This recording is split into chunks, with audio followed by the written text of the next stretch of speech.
and welcome to Mastery Monday. I'm Erin Freeman, a photographer and also an instructor here at the Photographer's Element. This week we are going to discuss how to customize templates in Preveal. In the last video, we discussed how to get started in Preveal. So this included things like adding images to your templates, etc. So this week we're going to delve in a little bit further and we are going to discuss how to customize your templates. So you need to begin by opening the application, and once you open it, you will see this page here.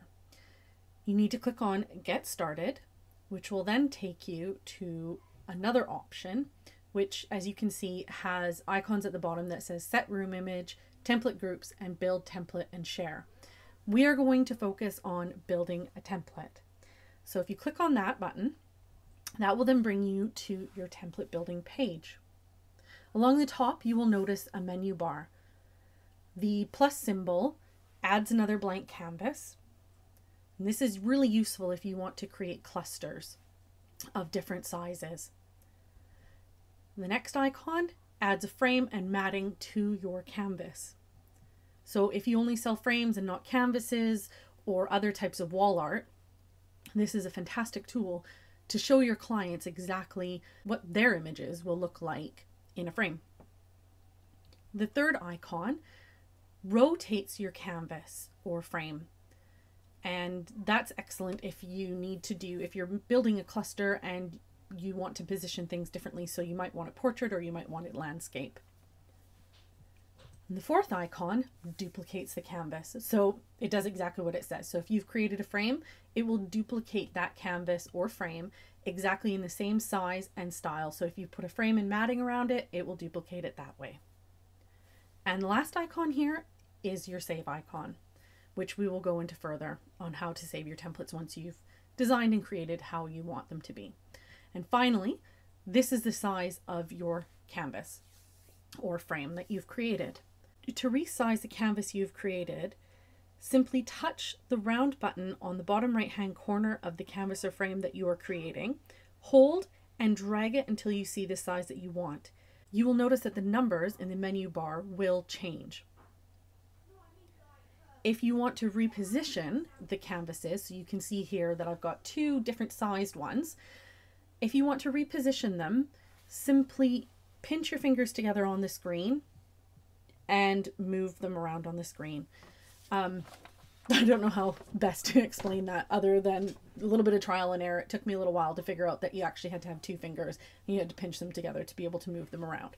But again, this is really handy if you want to do clusters or anything like that for your customers.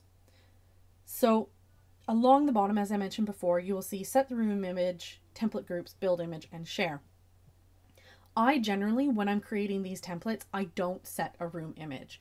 And the reason for this is if I'm going to a client's house, I don't want to use an image that I have in stock per se. I want to show what these items are going to look like on their walls. So I will set the image once I'm creating their display, which we discussed how to do in the first video. So I choose not to. It's up to you. If you've already been to the client's house and taken the images and you're going back to do the in-person viewing session, there's no reason why you can't already add in their image of their wall. But again, it's personal preference. I like to have these templates so that I can use them regardless of what client I go to. So blank is always better as far as I'm concerned. So if at this point you've wanted to create just a single canvas, then you just need to tap on the save icon. Or if you decided that in this case you want to do multiple canvases or frames, create those canvases, size them, and style them how you want them to look. And then when you're happy, then click the save button. Once you've clicked save, it's going to take you to this page here. This is where you will give it a name, description, add in the print types, pricing, etc. So name is exactly what it is. Name the cluster or individual canvas exactly what you want so that you have something to be able to refer to after. For the description, I like to just include a little bit about what it is. So if it's canvases, if it's frames, that's where I will put the details of what exactly is included in this cluster. Print type. So this will be whether it's a canvas, metal, acrylic, standout, as it says there, or if you offer linen print finishes, luster print finishes, any other type of finish, this is where you will amend these details. So let's say, for instance, I didn't want to offer this as a canvas, but it was a frame, and so I wanted to offer a linen print. I would just click where it says canvas, and a little keyboard is going to pop up on your screen, and just type in linen and move on to the next one. You don't have to have every single one of those boxes filled. That is just if you offer different types of print finishes.